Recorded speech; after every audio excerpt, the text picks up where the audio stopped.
If you're under 2000 ELO and want to finally break through in chess, bring it to a completely new level, this video is perfect for you.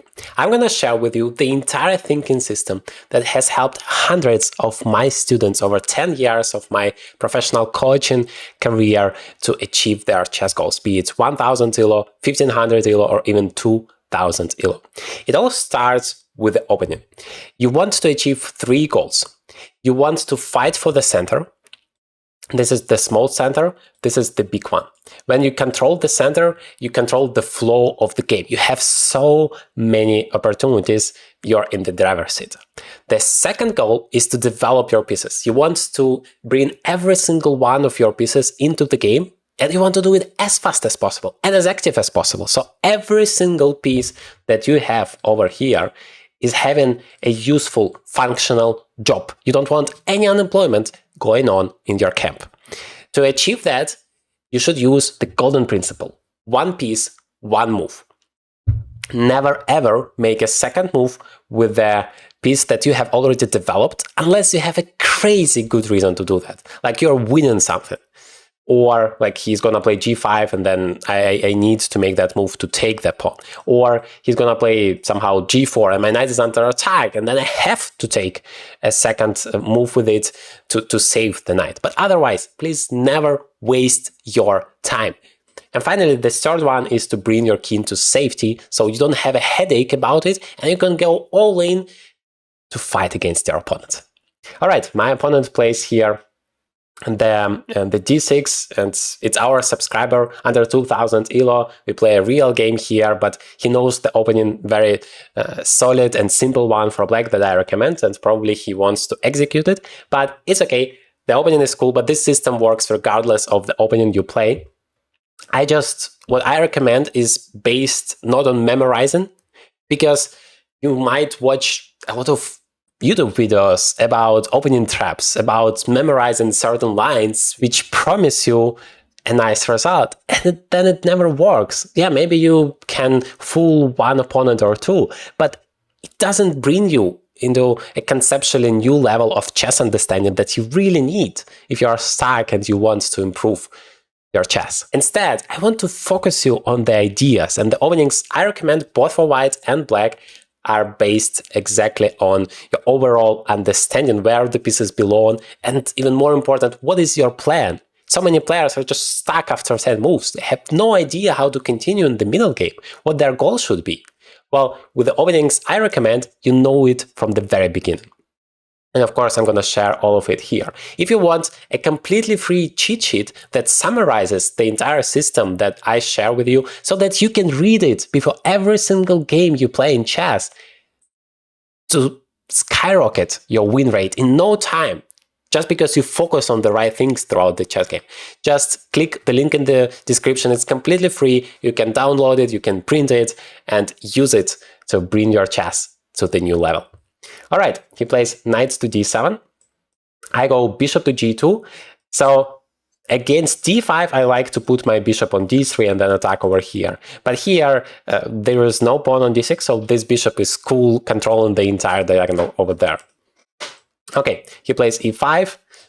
Well, that's what I thought to play, really cool one, but I don't care. I'm gonna just castle and go ahead with executing all of the goals of my opponent. The plan that you have here as white is to attack in the center.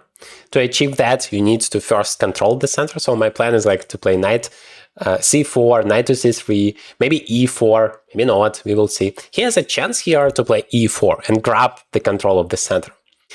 But it's connected to some risks. He's wasting some time, or better to say, investing some time, and maybe creating some holes in his position. So while it's very interesting, it's possible, well, you have to risk. And sometimes, if you want to win in chess, you have to give hope to your opponent that he can actually beat you.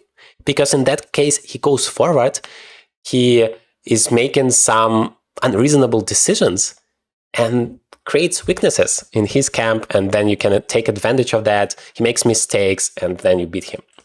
All right, bishop e7.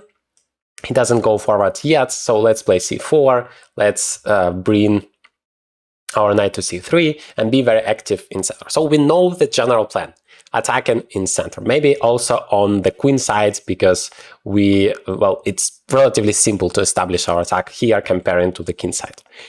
Then the question is, how exactly do we make it possible? Well, first of all, we need to bring all of our pieces into the attack. You know that the entire purpose of the opening is to get ready for the fight. Please focus religiously on this step. So many people forget about it and they start to attack or try to attack their opponent immediately.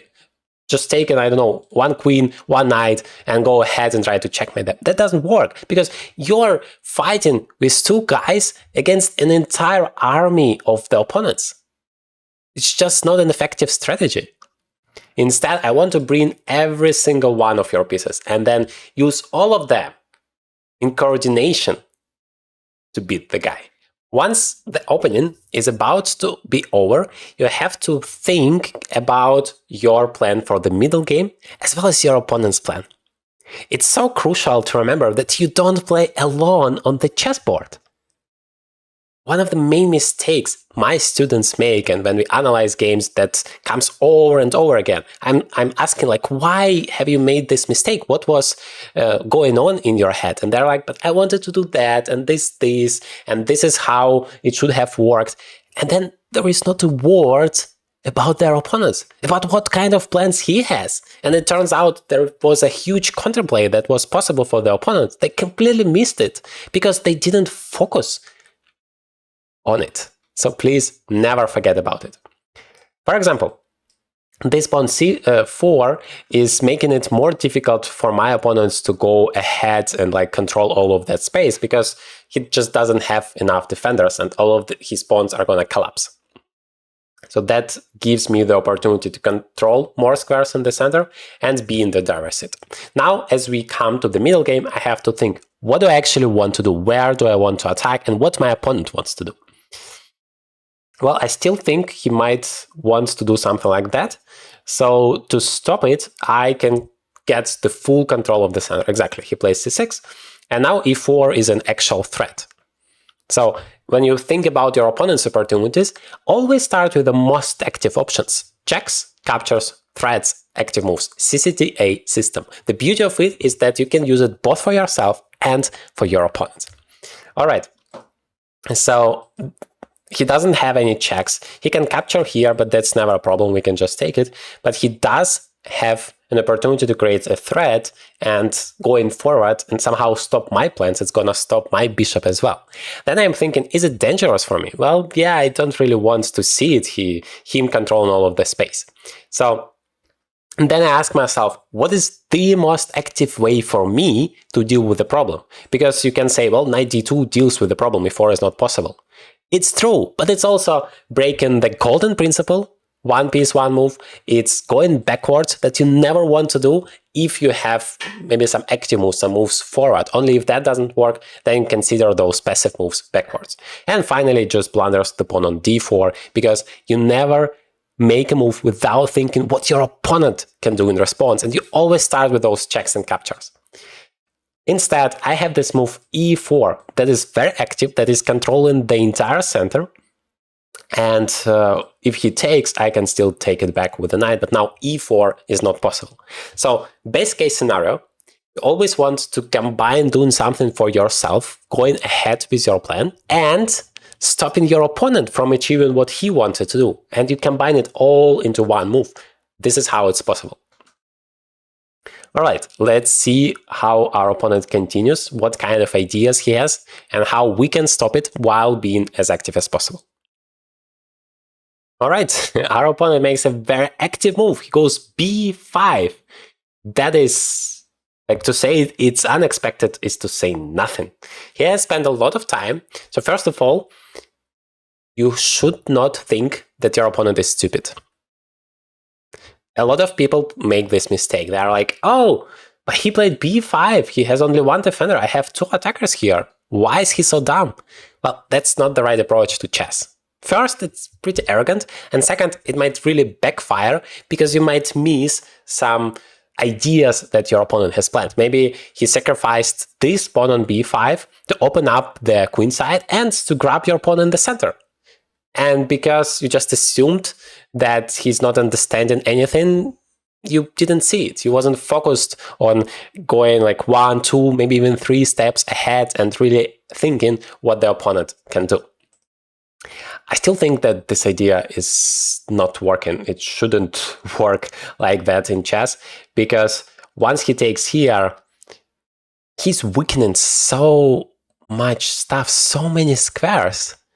Hopefully you can see what I can do in response. Well, this bishop is suddenly controlling the entire diagonal. Remember, that's the reason why I want to put it to g2 in the first place. And so once he takes here, I can take on e5. Sacrificing my knight, but opening up my monster on g2, waking up that guy. I mean, he takes back, I take it here on e4, I am attacking there, I'm a pawn up, the entire center is blown up, and I'm more active. So this idea is strategically what black should play, somehow make it possible to play a6, b5, but you always want to think what your opponent can do first, and make sure you don't blunder it. So I think it does not work. By the way, also when you play b5, you should be careful with some ideas like that. c5 takes here, but that doesn't seem that dangerous for black. This is very direct, and he must have thought what can happen if I do that. I even have a choice. Do I want to take on e5 first before taking on b5? That might help in some variations and might be a problem in others. So I'm not entirely sure about that. I think I want just to take. Because once he takes and I take on e5, he cannot really take with a knight, right? There is still a pawn, which would have been the case otherwise. So I want to maintain that possibility. Yeah, and he actually goes for it. I'm wondering whether he have actually considered me taking on e5, because he should have. The golden principle, you never make a move without thinking what the opponent can do, and you always start with the most active opportunities. So, checks, captures, and threats. I don't have any checks here, so you can disregard that immediately. Captures, well, I can only take that pawn, maybe those pawns, but that's not reasonable, I just lose my knight. So both that capture and that capture should have been the moves that my opponent is considering. And then he's trying to understand the idea. Like that move also seems to lose the knight. But he should think, what happens afterwards? What has changed in the position? And opening up this bishop has changed. So either you don't make such very aggressive, dangerous, and risky moves, or you're completely sure it's going to work for you tactically. In most of the cases, I don't want you to do that if you are not sure. Just play here a6, prepare it, and then play b5 without any problems. Chess is complicated enough. Don't make it too hard. All right, let me take it. I think this is a beautiful move, and the power of this bishop is actually what decides the destiny of this game. Like I said in the very beginning, the entire plan of white here is to attack in the center. And this is exactly what happened. Yes, of course, the way our opponent played influenced a lot what is happening on the board. But the plan still stays. So the key here is to understand what your strategic plan should be. You don't want to make random moves. If you fail to plan, you plan to fail. But then, once you see what your opponent is doing, you should ask yourself, okay, how can I implement my strategic plan? How can I achieve my strategic goal while taking care of whatever my opponent is doing? Whatever threats he's creating for me. What kind of opportunities he has now? He can take with the pawn and with the knight. If he takes with the knight, I can even take it back, although then he has d5. I don't like that. No, I take back this knight, and then I'm attacking the rook and the knight at the same time, and there is nothing he can do about it without losing any material. And if he takes with the pawn, I still take it back. He still has some development issues. Like, you don't want to blow up the entire center if you're not ready for it. You focus on the development. Remember, the 3 goals of the opening. Fight for the center, develop your pieces, bring your king to safety. Focus on that. Once you achieve that, and all of your pieces are active, then you can think how you can go forward and attack and destroy your opponent. But you should have this foundation, you should have your resources, your army prepared for the fight. If he doesn't take the knight though, then this knight c6 is a nasty threat, basically winning almost the queen. Like, I'm attacking the queen and the bishop, the only way to save it is to play queen e8, but then I have knight c7, attacking the queen again, and even forking it with the rook, and like the queen has no moves to go, this is complete game over. So he has to do something about it right now. d5 would be like a way to save the knight, save the rook, but then this knight c6 comes and destroys it. What else can he do? Well, some very active counter threats taken here, which is attacking the queen, so I cannot ignore it, but I just take it back and then still everything is hanging. Okay, he takes. This is another variation we have covered. So if you take with a pawn, you might feel that you're creating so many threats here, here, and here, but still, doesn't matter how great your move seems to be. Think what the opponent can do. And if he can solve all of your problems with just one move, then your move might not be that dangerous after all. But if instead I take here, then there is no simple way to deal with all of the problems. Maybe though the same move d5, now that I think about it. I still like it, because I'm a pawn up, so I can just step back. But yeah, that is better than nothing, at least he's not losing all of the material. No, he plays rook to b8. Okay, that's also possible. The idea is if I take there, he wants to take back. But somehow I like it less. Maybe I can even play knight takes a7. Because that threatens if the knight goes away. Knight c6 with a fork. If you attack any of your opponent's pieces, the simplest thing you can check, where can this knight go? It's not like you expect your opponent just to blunder the piece in one move, right? So think, where can it go? And please, always start with the most active options, checks, captures, and threats. This move, if both capture and multiple threats here, potentially, maybe knight c6 not immediately, but his knight is hanging. Once it's gone, then knight c6 becomes a fork. And if he attacks my knight, then I can take his bishop. He can try to play bishop d2, d7's trying to trap my knight, but it doesn't help because I'm just attacking there. Finally, if he plays that move d5, I can first take, and then I will always have that knight c6 forking so many pieces. So I think that works. This is the most active move for me. Well, taking here is also very active, but he takes back. And this is one exception. Like checks, captures, threats, the most active opportunities, you must start with it. But there is an exchange in chess, which is also a capture, but it's not really that active. So that is kind of like you should differentiate between a capture, like here I have grabbed the pawn, very active, and just an exchange where I take your knight, you take my knight, nothing has changed, it's not necessarily great for me. But yeah, here he has got a problem to solve. Everything is hanging. The entire philosophy that I suggest you use when you play chess, like your main goal is to make your opponent's life as miserable as humanly possible. Create as many threats as you can while improving your position and see what happens to your chess rating. Because you make it hard for him. He's constantly having this headache. Oh my God, this is hanging, that is under attack. How do I handle all of that pressure? How do I stop all of those threats? And that increases the chance that he's not going to make the best move. He's going to make a mistake. If you think about it, if your opponent makes all the perfect moves, you can never win in chess. So your job is to increase that chance of your opponent making a mistake while not making mistakes yourself. Very important. So this system helps you achieve just that. Bishop h3, I really like that move. He's very active, he's creating a threat, he's dealing with my threat. Very nice. Okay, how do we continue? We think in terms of the most active opportunities. And that's not rook e1. Rook e1 would be reacting to what my opponent is doing. It's not bishop g2. Bishop g2 would be going backwards, the last move you consider. Instead, please always start with the most active options, which is here, of course, takes.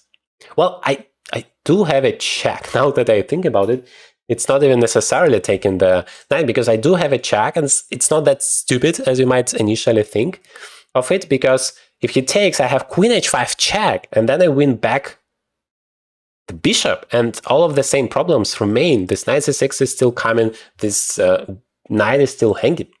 But I can even improve that variation. I can start, like, swap the move order.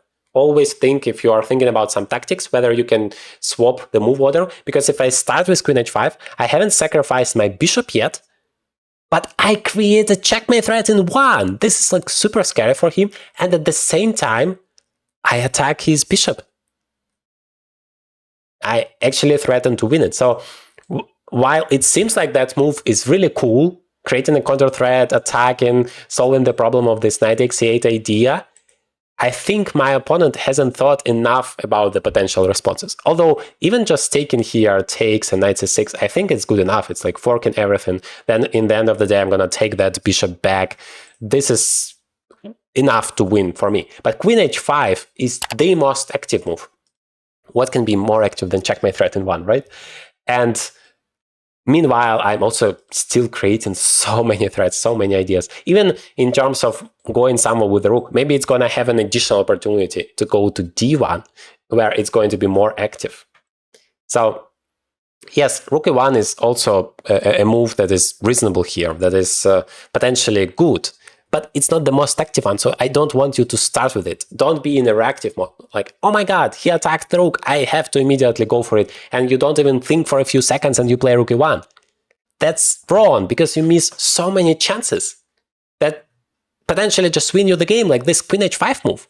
But to do that, you need to stop for a second and think about the most active opportunities you have.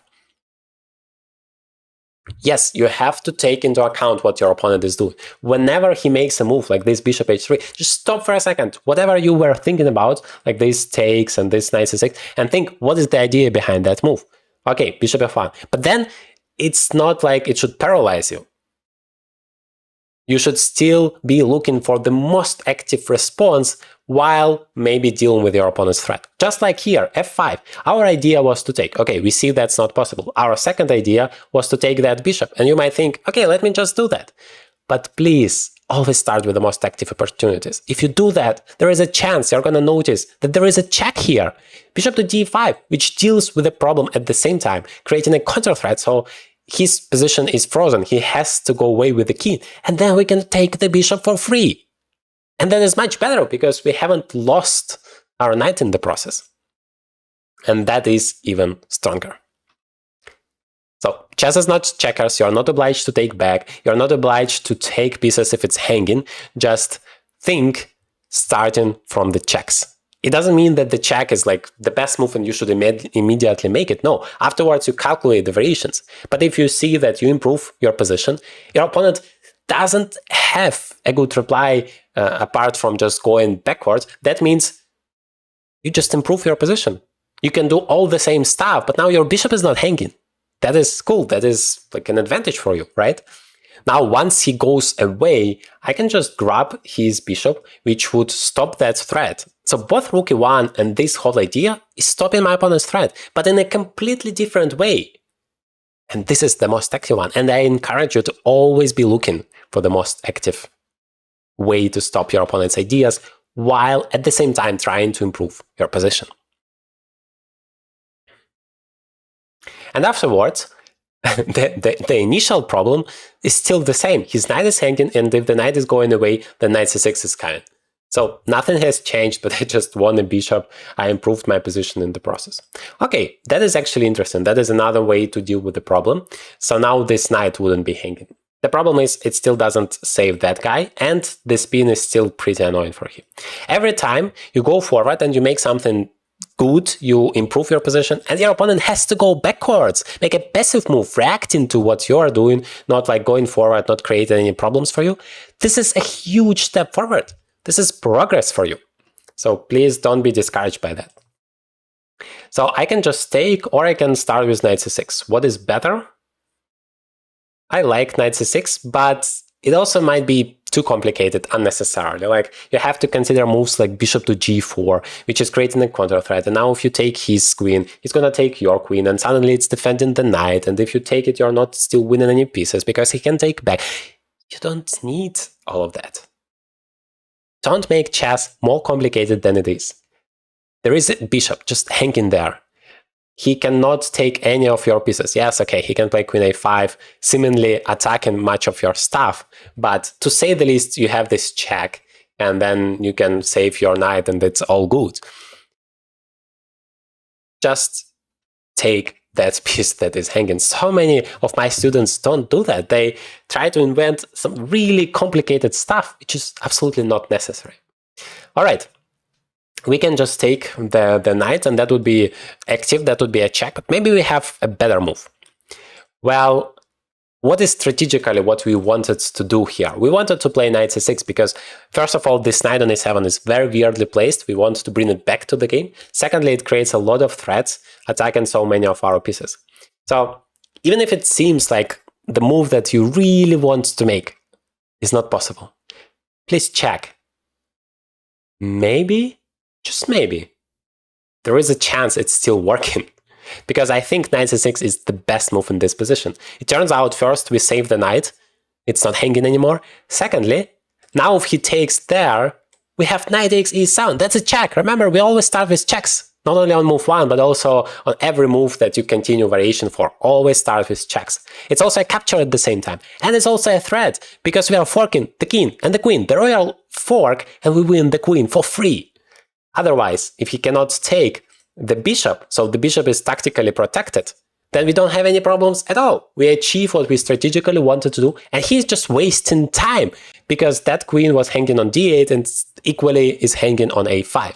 He wasn't thinking enough about his opponent's responses. This is the main mistake that stops 99% of the players under 2000 ELO, and likely you as well. So always think first what the opponent can do, and always start with the most active opportunity. Don't assume that, oh my god, he has two pieces under attack, there is nothing he can do. Don't stop there. Still check those active opportunities. Okay, same here. What are our most active opportunities? We can take here with a check, but that is just an exchange. Remember, the exchange is like an exception, which is not really that active. Instead, we can take the rook, which is a bigger thing. And we always start, if you have multiple captures, with the biggest piece you can take. That would be the most active option. And why not? We just grab another exchange.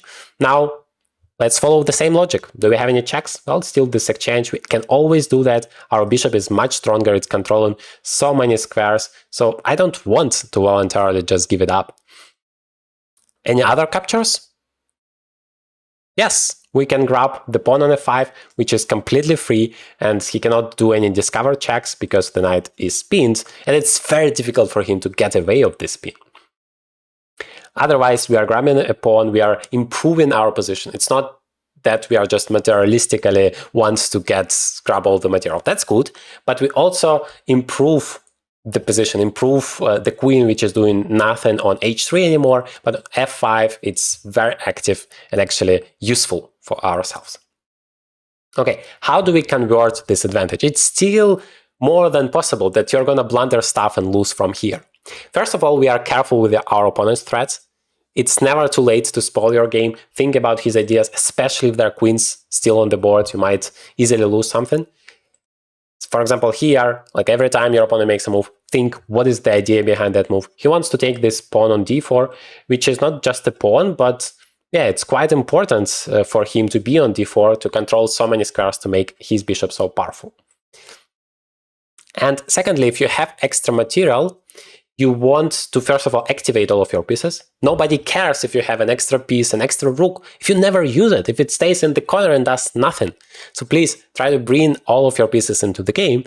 And lastly, if you have some material advantage, you want to exchange stuff. If you have 10 pieces against 9, you'll just have one extra piece. But if you exchange a bunch and you have 2 against 1, you have twice as many pieces for your opponent, and that's so much easier for you to convert your advantage.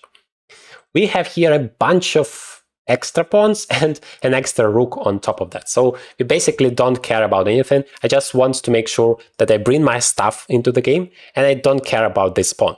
Because this is just one little pawn. Like, one of the huge advantages of having extra material is that you can always give it up in the right moment, or part of it, to achieve certain goals. Like, I have brought one piece into the game, now I'm bringing another one, and then I'm gonna bring it to b7. The rook is always great on the 7th rank, controlling so much stuff, and everything is protected. There is like nothing he can do, while I'm creating huge threats.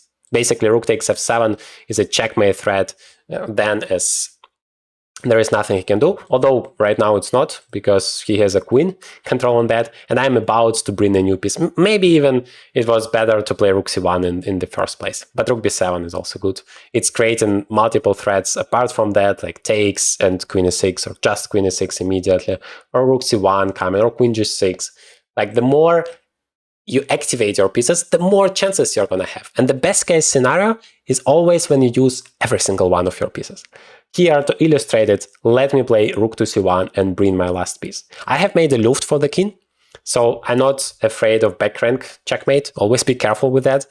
Threats of your opponent. Doesn't matter how great your move seems to be, make sure you check your opponent's opportunities, checks and captures first. But the more pieces you have protected, like, look at my position. This is protected, this is protected, this is protected, this is protected. The more pieces are protected, the lower the chances that you can even physically blunder something. And so that decreases your chances of spoiling your advantage and not winning this position. Okay, so now once I have activated all of my pieces, I can go ahead and attack. I can play rook c7, or I think it's time for me to actually take something. Rook c7 is creating a threat, while rook takes f7 is a capture. So it's one step further, it's even more active. And if he takes back, then rook c8 is actually the checkmate, because this queen is still controlling this h7 square.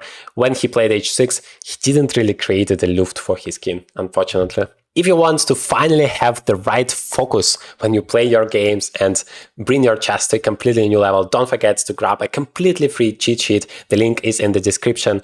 Just read it before every game and you will see how magically your chess improves, just because you think about the right things. In this video, you can discover a clear system of finding the right plan in the middle game so that you can crush everyone under 2000 ELO and even beyond that.